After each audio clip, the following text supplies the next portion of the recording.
అది ప్రకృతి అందాల నిలయం. కేరళ రాష్ట్రం, మలబారు తీరం, కాలికట్ పట్టణం.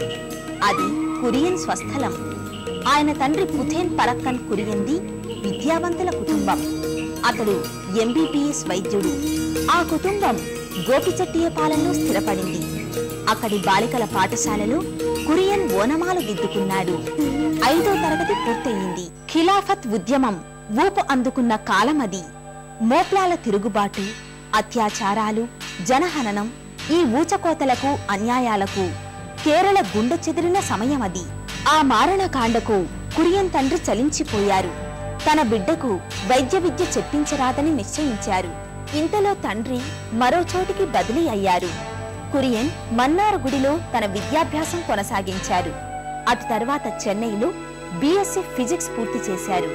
మద్రాసు గిండి కళాశాలలో ఎలక్ట్రికల్ మెకానికల్ ఇంజనీరింగ్ పూర్తి చేశారు. బ్యాడ్మింటన్, క్రికెట్, టెన్నిస్ క్రీడల్లోనూ ఛాంపియన్. ఎన్సీసీలో అద్భుత ప్రతిభ. ఇలా అన్ని రంగాల్లోనూ కురియన్ ప్రత్యేకత చాటుకున్నారు. అది రెండో ప్రపంచ యుద్ధ కాలం.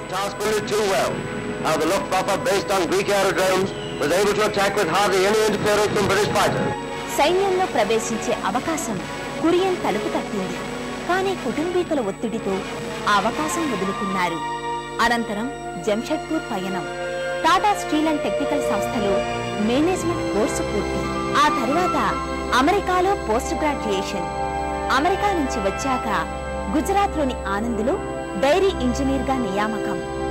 ఆనంద్కు వచ్చాక కురియన్ అక్కడి పరిస్థితిని ఆకలింపు చేసుకున్నారు. అప్పటికే అక్కడ పాలు కొనుగోళ్లు సాగిస్తున్న పాల్సన్ డైరీ గుత్తాధిపత్యాన్ని, దోపిడీని కళ్లారా చూశాడు. చలించిపోయాడు. ఏం చేయాలో ఇతమిత్తంగా తేలని స్థితి. ఆ సమయంలోని కాంగ్రెస్ పాతతరం నేత త్రిభువన్ దాస్ పటేల్ సౌరాష్ట్రలో సహకారోద్యమ బీజాలు వెదజల్లుతున్నారు. ఆ ఉద్యమ ప్రాధాన్యాన్ని కురియన్ గ్రహించారు.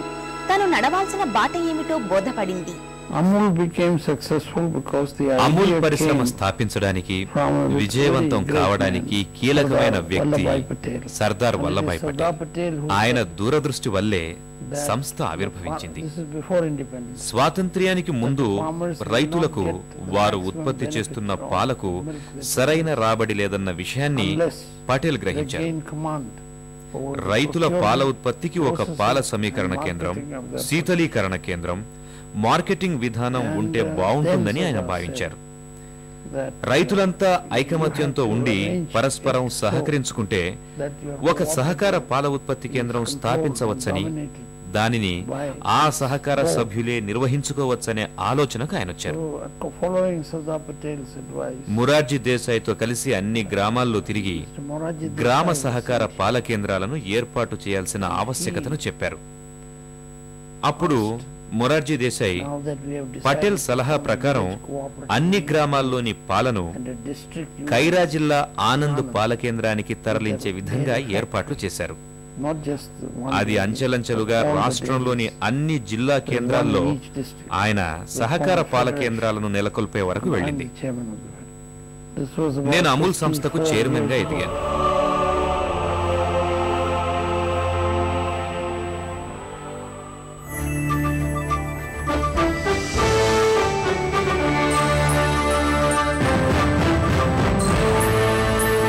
సిఎంఆర్ సెంట్రల్ మార్గదర్శి.